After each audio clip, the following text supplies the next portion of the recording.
Abby Zwerner sat at the reading table in her first-grade classroom, 25 years old, and in her second year of teaching at Richneck Elementary School in Newport News, Virginia.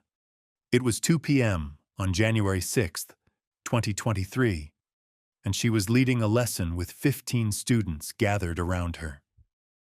The 6-year-old boy sat approximately 10 feet away. She watched as he reached into the pocket of his hoodie. When his hand emerged, she saw the 9mm Taurus pistol. Her mind processed what was happening in fragments. The metal, the child's fingers around the grip, that blank expression on his face. In the split second before he fired, she raised her left hand instinctively toward her heart. The bullet tore through her palm first, shattering multiple bones in her hand. Then it entered her chest, narrowly missing her heart and collapsing her lung before lodging itself deep inside her body, where it remains today. Zwerner's last coherent thought at Richneck Elementary was that she had died. "I thought I was dying. I thought I had died," she would later testify. "I thought I was either on my way to heaven or in heaven, but then it all got black. And so I then thought I wasn't going there." Her next memory was seeing 2 co-workers kneeling beside her, applying pressure to her wounds. But before we get into what happened after that moment, if you love true crime stories about shocking failures in systems that are supposed to protect us, then you're in the right place. Because that's exactly what we cover here. And I upload new stories 3 to 4 times every week. So if that interests you, please gently tap the like button and subscribe, and turn on notifications so you don't miss future uploads.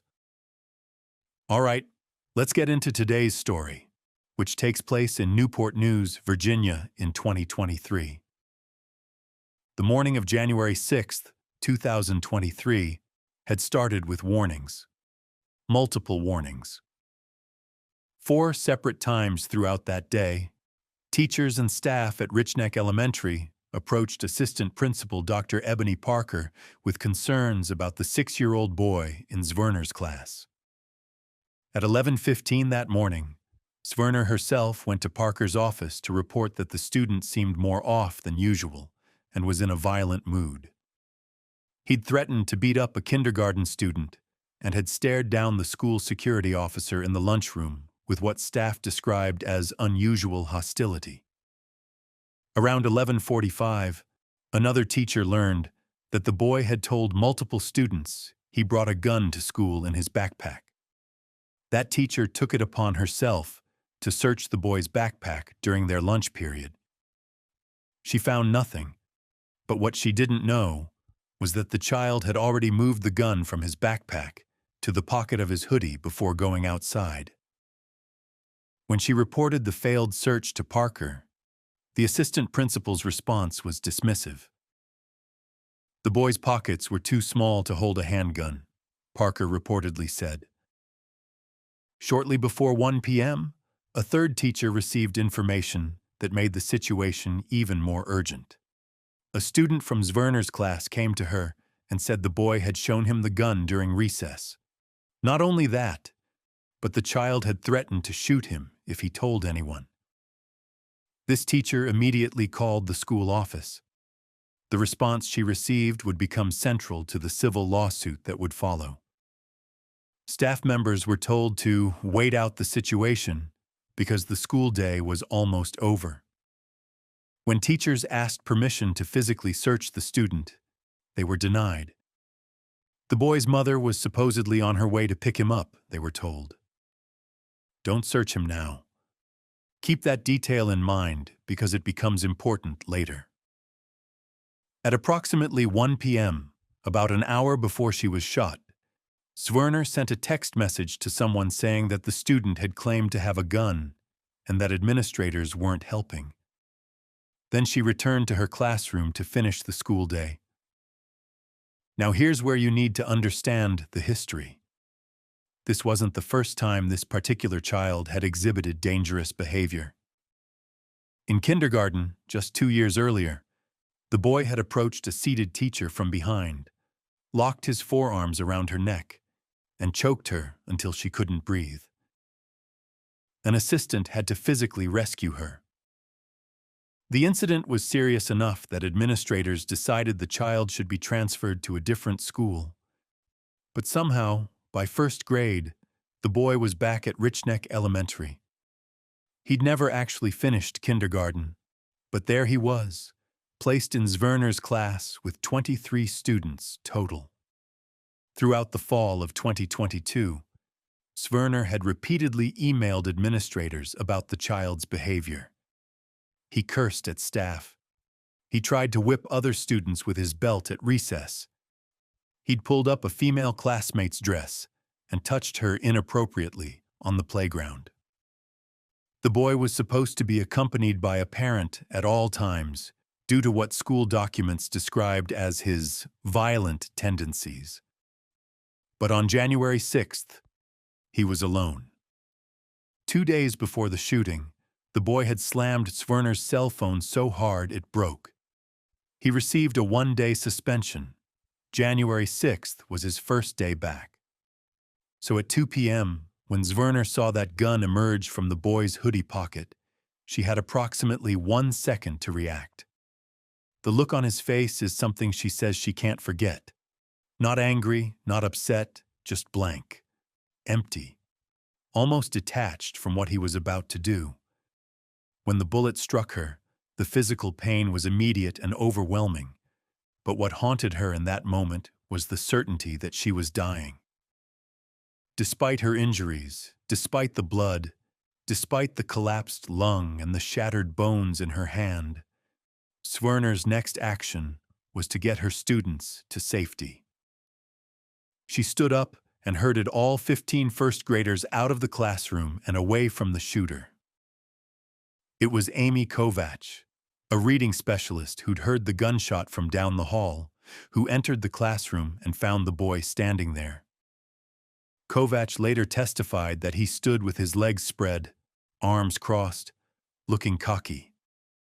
She grabbed his wrist, knowing he'd shot with his left hand, and restrained him until police arrived. The gun had jammed after the first shot, due to the child's lack of strength pulling the slide back. If it hadn't, if the weapon had been able to fire again, Kovach testified, the outcome could have been catastrophic. There were bullets left in that gun, and a classroom full of 6-year-olds. Zwerner made it to the school office before collapsing. She remembers struggling to breathe, then everything going dark. When paramedics arrived, her injuries were deemed life-threatening. She spent 10 days in the hospital. The bullet that entered her chest missed her heart by less than an inch.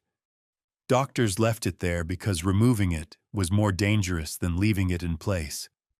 She underwent 6 surgeries on her left hand, which was so severely damaged that even after all those operations, she has less than half the normal grip strength.